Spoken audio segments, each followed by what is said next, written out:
열두 사도의 이름은 이러하니 베드로라 하는 시몬을 비롯하여 그의 형제 안드레와 세베대의 아들 야고보와 그의 형제 요한,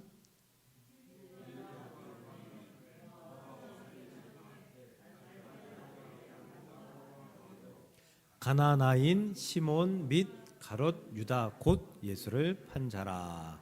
아멘. 아멘.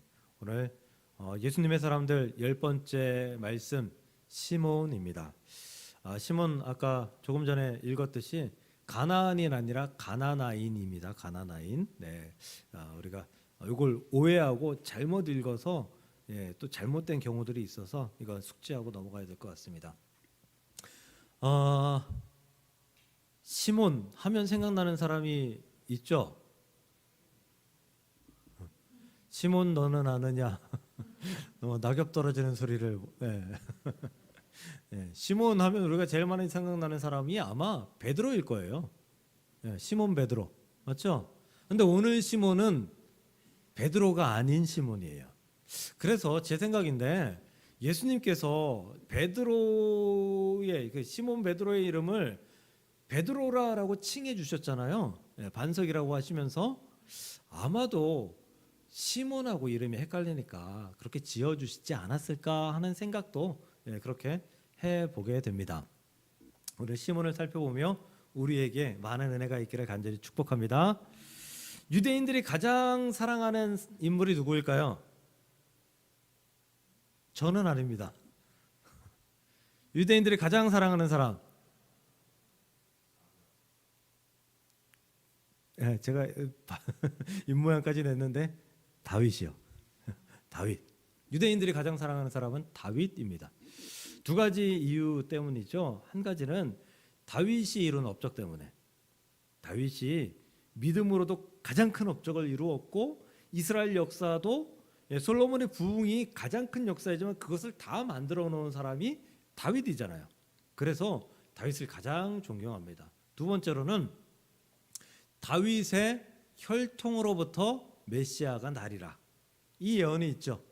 그 예언의 말씀이 성취될 것이라고 믿기 때문에 유대인들은 다윗을 가장 존경하고 사랑합니다.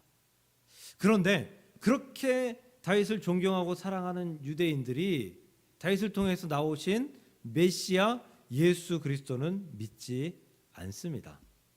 믿지 않아요. 그래서 그들은 아직까지도 메시아를 기다리고 있죠. 유대인들은 그렇습니다. 유대인들은 구약만 믿어요. 그래서 신약은 믿지 않아요. 그래서 유대인들은 아직도 메시아를 기다리고 있는 그런 삶을 살아가고 있습니다.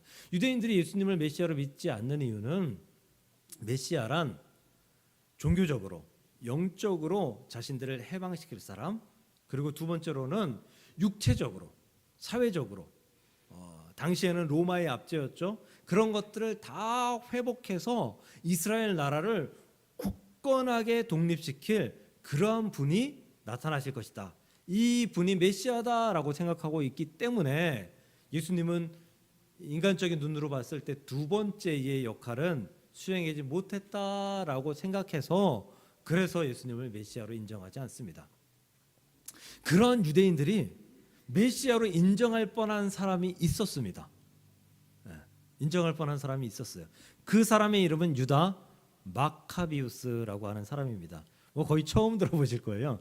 유다 마카비우스는 예수님이 오시기 200여 년 전에 170 몇 년 정도의 그의 생애가 있었으니까 약 200여 년 전에 기원전 2세기의 사람입니다. 그거 아시죠? 말라기 구약 성경이 끝나고 예수님께서 태어나시고 일하셨던 마태복음, 마가복음, 누가복음이 시작되기 이전에 신구약 중간기가 있다는 건 아시죠? 공백이 있다는 건 아시죠? 그 공백의 시간이 약 400년입니다. 공백의 시간이 400년이에요. 400년의 기록은 성경에서 찾아볼 수가 없어요. 그러니까 유다 마카비우스가 있었던 기원전 2세기는 딱 그 중간이잖아요. 그러니까 찾아볼 수가 없죠. 근데 왜 유다 마카비우스가 유대인들에게 존경받는 메시아로도 인정받을 뻔한 그런 사람이었느냐 하면 이 기원전 2세기에는 그 이스라엘이 셀루주크, 셀주크, 이런 왕조의 지배를 받는 그런 시대였거든요. 이 셀루주크라는 이 왕조는 아나톨리아 반도, 지금의 터키 지역, 그 지역을 완전히 다 장악한, 세계의 패권을 장악한 그러한 왕조였거든요. 거기가 이스라엘을 지배를 했어요. 이스라엘을 지배하면 다른 거는 다 몰라도 가장 중요한 게 있죠. 이스라엘에 있는 예루살렘 성전. 예루살렘 성전이 함락되어 있는, 빼앗긴 상태였다는 거죠. 그 예루살렘 성전을 무력으로 되찾은 사람, 그 수장이 유다 마카비우스입니다. 그래서 이스라엘 사람들은, 유대인들은 아직도 하누카라는 명절을 지켜요. 하누카는 성전 복원, 성전 봉헌식이 있는, 성전을 다시 회복했다, 그래서 하나님께 다시 드린다, 그게 하누카 명절이거든요. 그걸 아직도 지켜요. 그들은 매년 지켜요. 그래서 유다 마카비우스가 메시아다라고 외치는 사람들도 있었으나 그가 얼마 되지 않아서 전투에서 사망하게 됩니다. 그리고 사망한 이후에, 조금 더 시간이 지난 이후에 로마의 점령을 받게 되고, 그리고 계속된 압제 속에서 살아가는 삶이 이스라엘 백성들에게 있었기 때문에 유대인들은 아직도 메시아를 기다립니다. 이 유다 마카비우스의 이 전통을, 혈통을 잇는 그런 사람들을 예수님 시대에 부르던 명칭이 있었습니다. 들으면 아실 거예요. 그의 명칭은 젤롯 땅입니다. 젤롯 땅. 들어보셨죠? 못 들어봤어요? 젤롯 땅원이라 성경에 등장하는데, 젤롯 땅입니다. 젤롯 땅. 다른 말로 하면 열심당입니다. 이 젤롯 땅원들은 이 셀루주크 이 왕조와 대항해서 무력으로 싸웠던 사람들, 그리고 로마의 압제 속에서는 로마와 싸우기가 너무 힘드니까 로마에 빌붙어 있는 사람들을 처단하는 그러한 어떤 의인 같은 사람들, 그 사람들이 젤롯 당원들이었거든요. 오늘 주인공인 시몬이 젤롯 당원 중에 한 사람입니다. 그러니까 시몬이 어떤 사람이었겠어요? 좀 무력을 사용하는 사람, 과격한 사람, 그리고 그렇게 하려면은 이게 막 들끓는 뭐 열정도 있어야 되고 분노도 있어야 되고 뭐 그런 사람이었을 것이다 라는 그런 상상을, 그런 전제를 하고 오늘 말씀을 듣도록 하겠습니다. 오늘 이 시몬이 변화된 두 가지와 시몬이 변화하지 않고 자신의 성격을 유지함으로 말미암아 승리한 또 다른 한 가지를 살펴보며 은혜 받으려고 합니다. 시몬이 성경에서 제가 여태까지 계속 말씀드린 것처럼 등장하지 않아요. 다른 제자들보다 더 등장하지 않아요. 오죽하면 제가 오늘 성경 본문을 뭘로 정했죠? 예수님의 12제자 이름을 그냥 나열하는 걸로 정했죠. 오죽하면 이 말씀을 정했겠어요. 이거밖에 없어요. 시몬에 대한 언급이. 첫 번째로 시몬의 변화는 이런 것입니다. 성격의 변화, 성향의 변화. 요즘은 이혼이 별 큰 문제가 되지 않는 그런 시대에 살고 있죠. 예전에 저 어릴 때만 해도 이혼했다 그러면 굉장히 좀 수치스럽고 막 이런 생각들이 많았는데 지금은 그렇지 않습니다. 왜냐하면 내가 맞지 않는 사람과 계속해서 나의 삶을 희생하면서 살아가는 것을 개인뿐만 아니라 많은 사람들이 그렇게 살아가는 것도 옳지 않다라고 인정해 주기 때문이죠. 그래서 이혼한 사람들의 이야기를 들어보면 대부분 성격 차이다, 맞지 않는다라고 이야기를 하죠. 그렇다면 오늘 주인공인 시몬하고 예수님하고 성격이 맞을까요? 생각해 보세요. 시몬하고 예수님하고 성격이 맞을까요? 전혀 안 맞지 않을까요? 전혀? 예수님은 무저항 비폭력주의잖아요. 예수님은 그 마태복음 5장 39절에서 누구든지 내 오른뺨을 치거든 어떻게 하라고요? 왼뺨을 돌려대라. 왼뺨을 돌려대라.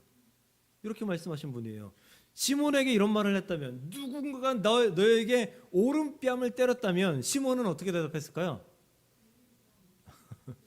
복수해서 흠씬 두들겨 패줘야 된다. 뭐 이렇게 생각하고 있을 사람이 시몬 같은 사람이에요. 그러니까 예수님의 성향하고 전혀 맞지 않아요. 폭력적인 사람. 그런데 예수님은 전혀 폭력과 상관없는 분. 그렇다면 왜 예수님은 시몬을 제자로 삼았을까요? 마찬가지로 성경에는 전혀 단서도 등장하지 않습니다. 혁명이 필요했을까요? 아니면 예수님이 보디가드가 필요했을까요? 왜 굳이 시몬 같은 사람을 제자로 삼았을까요? 제 생각으로는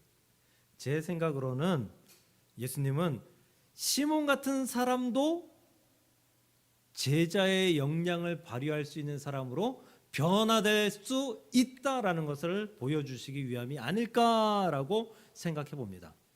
시몬이 변화되었어요.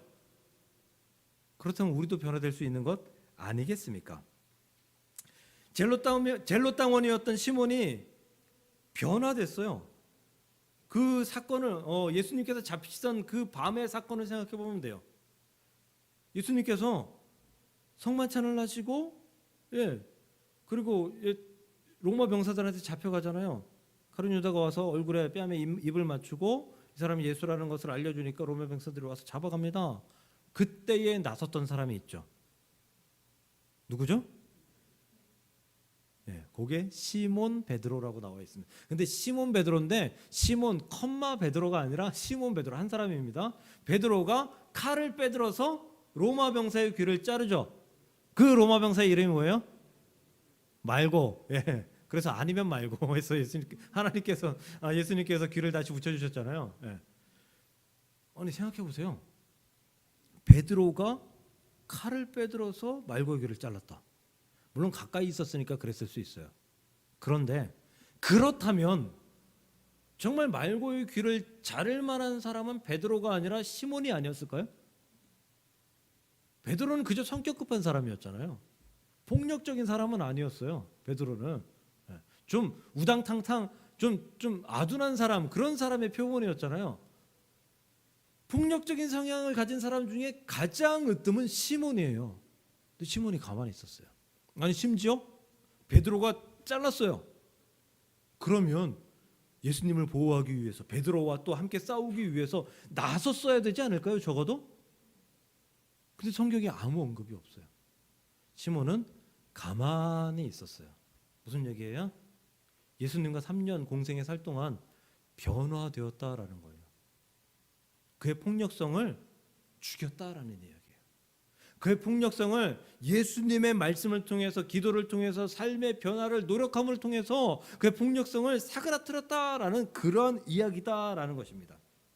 예수님께서 이런 젤로 땅원인 시몬이 변화되었다라는 이 사건을 통해서 우리에게 말씀해 주시는 것은 이거예요. 야, 너도 할 수 있어.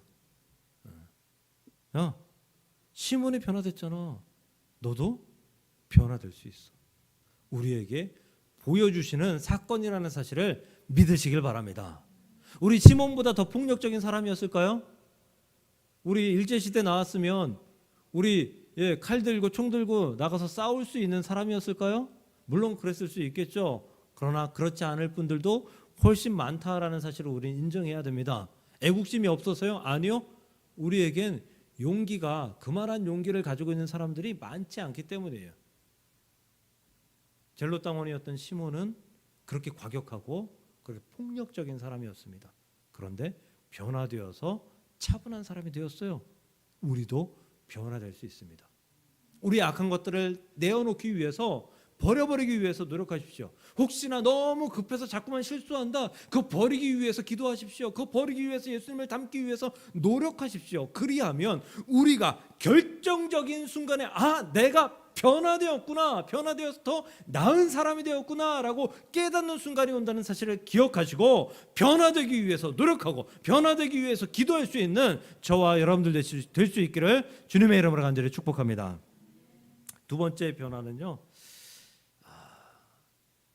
시몬에게 예수님의 제자가 된 이후에 큰 시련이 닥쳤어요. 성경에 없어요. 성경에 없어요. 상상해 보세요. 어떤 시련이었을까요? 시몬이 예수님의 제자가 딱 됐어요. 그런데 속이 막 끓는 일이 생기는 거예요. 성질나는 일이 생기는 거예요. 예전의 악한 습성이 막 드러나는 거예요. 어떤 일일까요?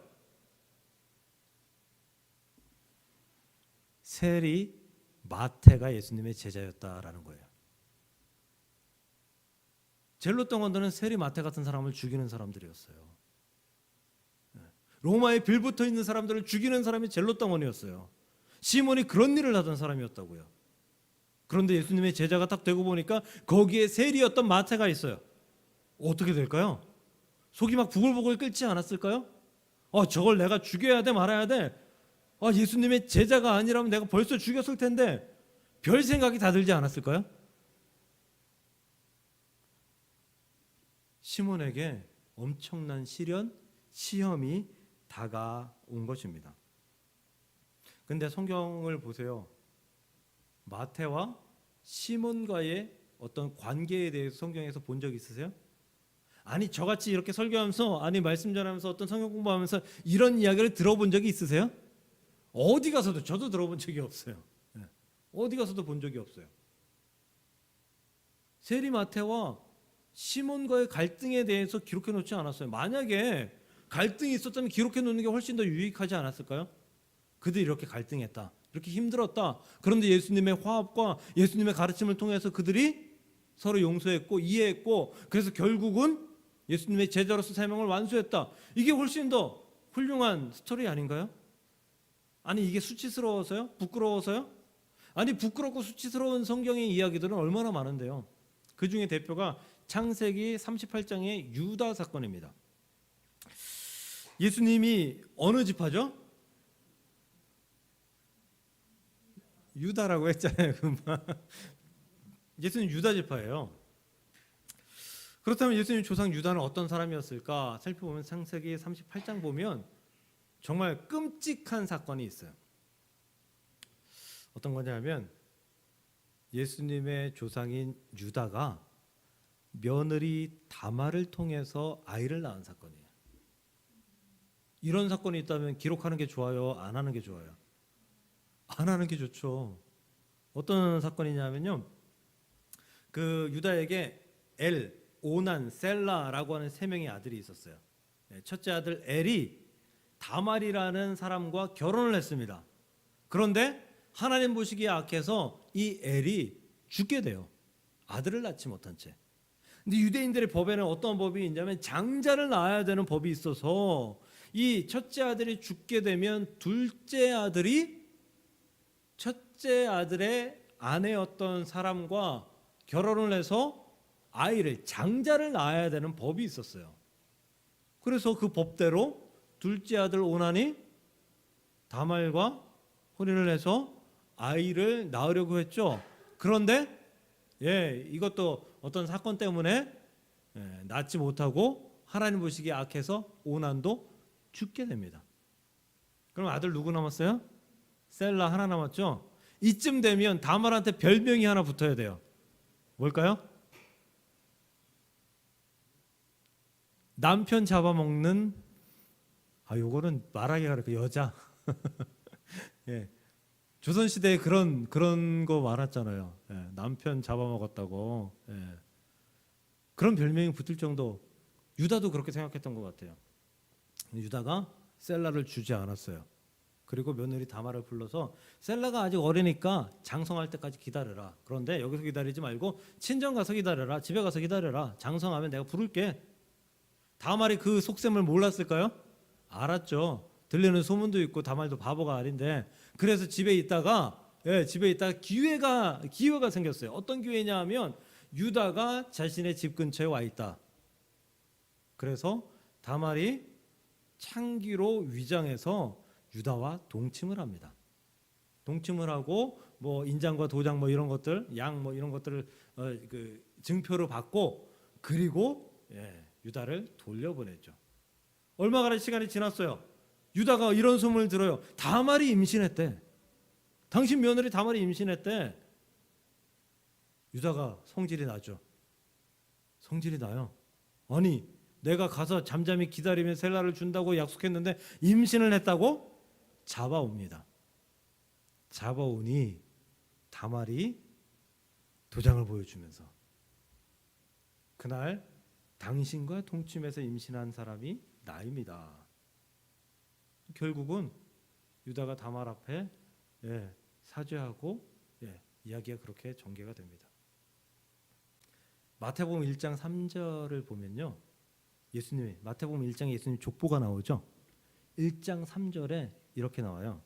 유다는 다말에게서 베레스와 세레를 낳고, 이 다말이 쌍둥이를 낳거든요. 유다는 다말에게서 베레스와 세라를 낳고, 베레스는 헤스론을 낳고, 헤스론은 람을 낳고. 예수님의 족보에 시아버지와 며느리 사이에 나온 아들이 예수님의 족보에 걸쳐 있어요. 아니, 제가 하나님이면 이거 기록 안 하는 게 더 낫다고 생각할 수도 있을 것 같아요. 굳이 이거 못하러 기록해요? 많은 사람들의 손가락질을 받을 일인데, 추한 일이잖아요. 그렇다면 다시 오늘 본문으로 와서 시몬과 마태가 다투었다? 시몬과 마태에 이런 문제가 있었다? 이런 것들을 해결해야 됐다? 아니, 그러면은 그 성경에 기록해 놓는 게 뭐가 문제겠어요? 특히 마태가 나는 시몬이 나를 용서해 주었다. 나도 시몬과 연합했다. 화합했다. 나와 시몬은 예수님의 제자로서 사명을 감당하기 위해서 이전 것은 잊기로 했다. 뭐 이런 정도의 내용이 좀 있어야 되지 않을까요? 근데 뺐다고요. 뺐어요. 왜? 아무런 사건이 없었기 때문에. 시몬이 마태를 악하게 대하지 않았기 때문에, 그런 사건이 전혀 없었기 때문에 기록하지 않았을 것이다 라는 것입니다. 예수님 안에서 우리가 용서하지 못할 일은 없습니다. 없어야 됩니다. 시몬은 용서했습니다. 시몬은 분노하고 복수하는 사람이었는데 마태를 용서하는 그런 사람이 되었다라는 것입니다. 왜요? 예수님께서 용서하시는 분이다라는 것을 알려주셨기 때문에요.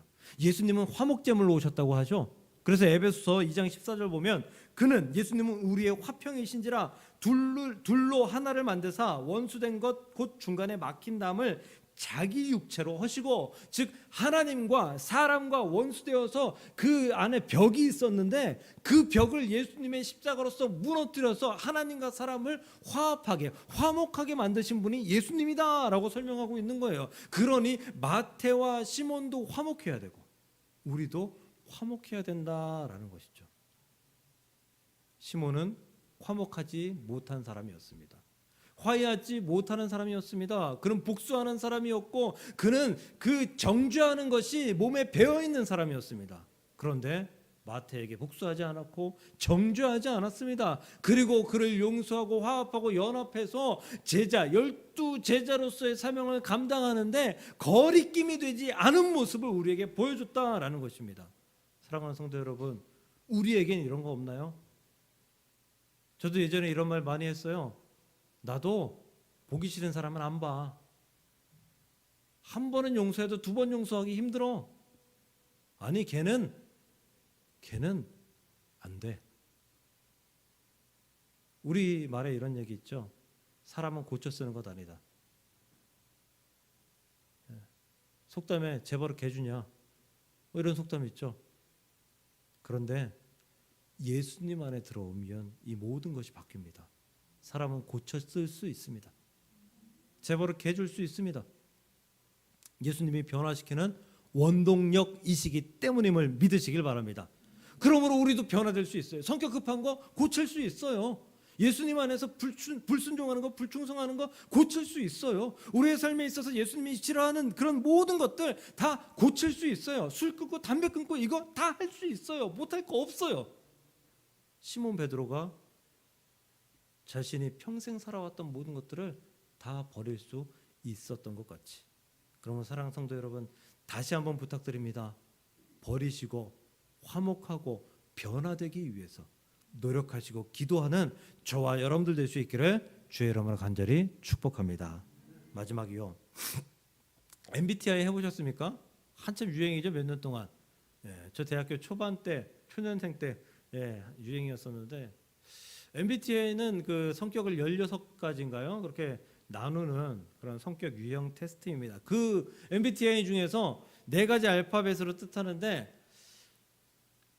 대부분의 사람이 뒤에 거는 조금씩 바뀌는 경우들이 있어요. 근데 맨 앞에 있는 거는 안 바뀌어요.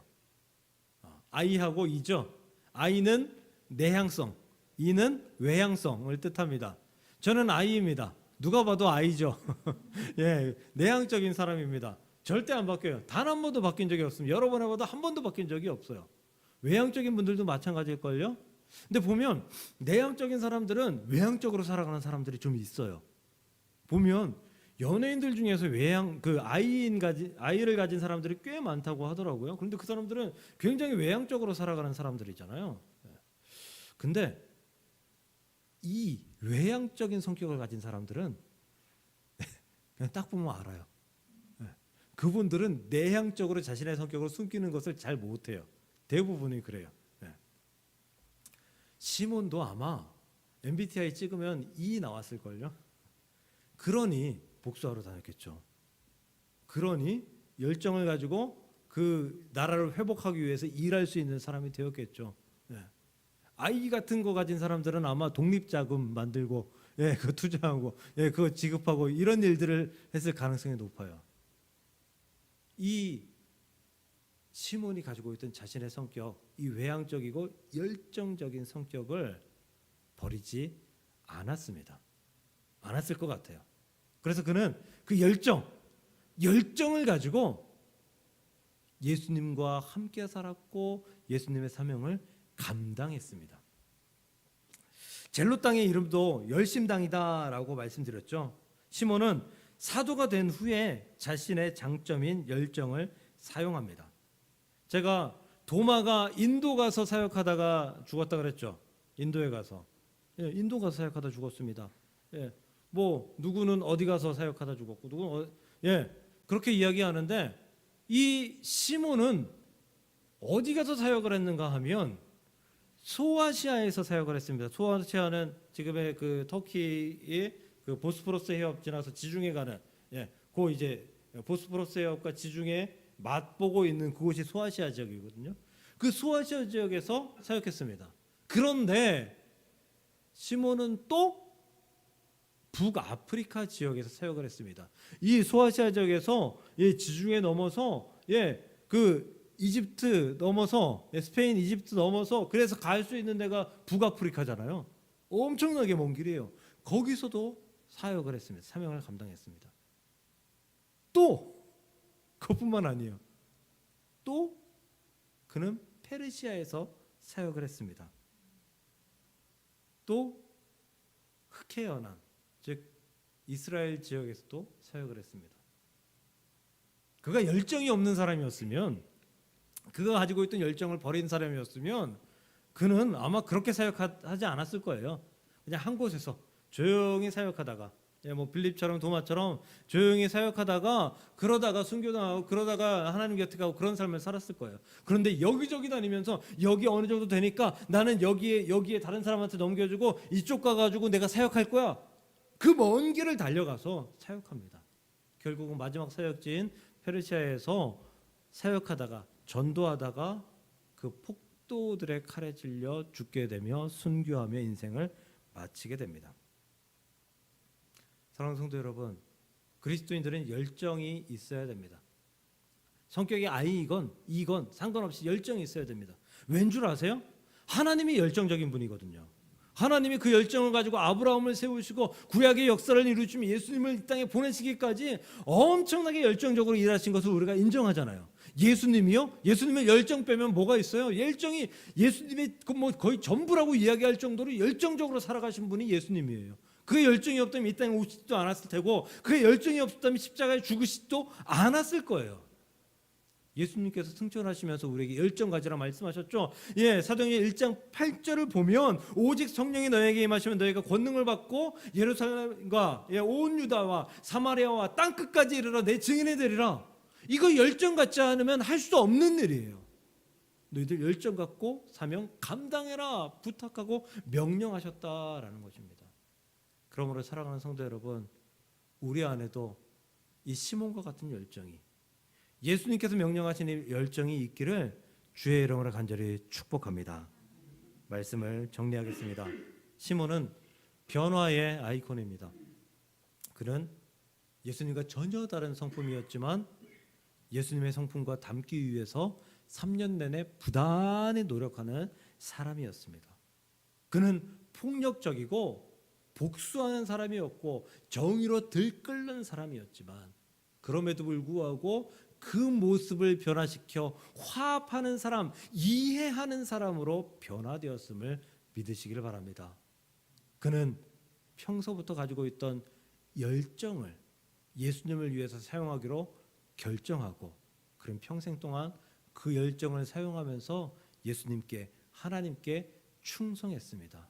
그러므로 사랑하는 성도 여러분, 우리에게도 변화 있는 삶이 있기를 축복합니다. 열정 있는 삶이 있기를 축복합니다. 그래서 그 변화와 열정으로 말미암아 우리 예수님께서 우리에게 명령하신 그 모든 사역을 다 이루며 하나님 앞에 가는 그날에 하나님의 칭찬받으며 입성할 수 있는, 천국에 입성할 수 있는 저와 여러분들이 될 수 있기를 주님의 이름으로 간절히 축복합니다. 기도하겠습니다. 하나님 감사합니다. 시몬이 열정 있는 사람이었고 변화된 것처럼 우리에게도 변화가 있고 열정으로 말미암아 하나님의 모든 일들을 감당할 수 있는 주님의 거룩한 자들이 될 수 있도록 인도하시고 역사하여 주시옵소서.